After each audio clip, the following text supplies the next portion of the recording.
Good afternoon. Hello, Jens, specifically to you. And when this idea floated, I thought I'll share a few stories. So today in the morning, Todd said, among many other things, Jens is a comedian, but I feel it's a comedy which has very meaningful message. Pretty much many times in my interactions, when I've asked him a question, in comes a story.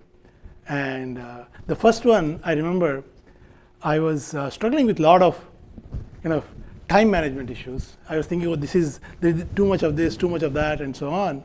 And then suddenly I find, hey, on Jens's webpage, there is a new note that he has finished his MBA, right? Along with many other things. I said, what do you do? I mean, how did you manage? And then he told me a story. So the story goes like this. A shepherd was living in a lonely place. He was very busy. He had 50 sheep, right? And then suddenly his uncle shows up, comes to him and says, look, I have to go to Mecca to offer my prayers. You have to take care of my 30 additional sheep. Shepherd says, I'm too busy. I just can't live. I mean, I'm having breathing trouble just with my 50 sheep. You are giving me 30 more. Uncle says nothing. It's God's call. Goodbye. Right? He leaves his 30 sheep and goes. And uncle comes back after 3 months and thanks the shepherd, takes his 30 sheep and goes home. And now the shepherd finds that he has lots of extra time. Right? Yes, I mean, I have found it to be a very important light in my life. And I have probably told this story many times to many people, right? Right. Here is one more. I still remember we were taking, I think, Principles of Programming Languages Popul course at Purdue. And as part of one of the things, Jens talks about type-safe method inlining. The thing that I really found exciting in that is it's a very, inlining is such a fundamental transformation, and how some very simple steps that are taken by many was breaking. And the light in Jens's eyes saying, hey, wow, this is a very common, important problem. It just breaks. There is a way to fix it in a provable manner, right? And the excitement and the impact. I mean, I found it kind of very, it's kind of imprinted in my mind. And a very similar excitement we had was in Java, when you have applications which depend on libraries which are running on one place. You compile on one place, you run on another place. So the libraries could be very different. So what we said is, hey, can you take the application code, analyze it on the client machine, bring the analysis and the application code onto the target, get the analysis results on the target machine, combine them somehow, right? Combine them without losing any precision, right? It's a problem that has been pending for a long time that people knew, but somehow it was not working out.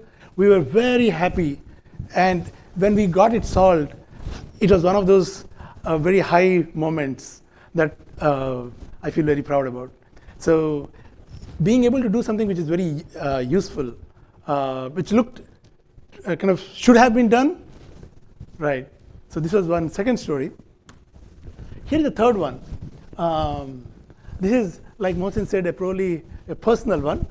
I'm not sure if Jens remembers, but I do. This was immediately in my first year towards the end. And I was kind of, Jens is coming out of a classroom, and I said, hey, Jens, I want to talk to you. I said, look, Jens, you keep saying, hey, it would be good if you do this. It would be nice if you do this. But you don't say you must do this. And I'm from a background where people will say, hey, you better do this, right? And But Jens was not doing it, and if I fail, I do revert back to X. But he didn't tell me that. Then Jens said, look, this is my training. I cannot order. I do suggest things. It's up to the grad student to do X or Y or X prime or Y prime. If they succeed, well and good. If they don't, they have learned something. It's worth it. Right? And a very similar incident happened with me and my student Aman, who is sitting here on this thing. So we were working on a pretty complex problem, and then Aman picks up. We wanted to do something. Aman says, "I want to do something more," right? So what is it he wanted to do? He said, "Look, in a compiler, you have optimizations and analysis. You keep doing optimizations, the analysis get outdated in a compiler. So you have to keep on re-computing the analysis. And the analysis writer need to know which optimizations may invalidate, or the optimization writer need to know which all analysis he has to invalidate. That's a painful work. So Aman said, I will automate this process. I said, look, Aman, it's an interesting idea, but it may be difficult, but it's up to you. In this case, he did not listen to me, and he came up with an excellent idea. So Jens, you are right. Sometimes not listening to your advisor is also a good idea. Right? Yeah, so that's by the way, in case people are interested, on Thursday at 12 p.m., there's a talk Aman is giving on that. Here is one more story. This story, I thank Dennis, is he here? Yes, Dennis, for sharing it with me. I had forgotten this story more or less. So the story goes like this. One day, a man decides to go ice fishing. He goes out to his favorite patch of ice and begins drilling.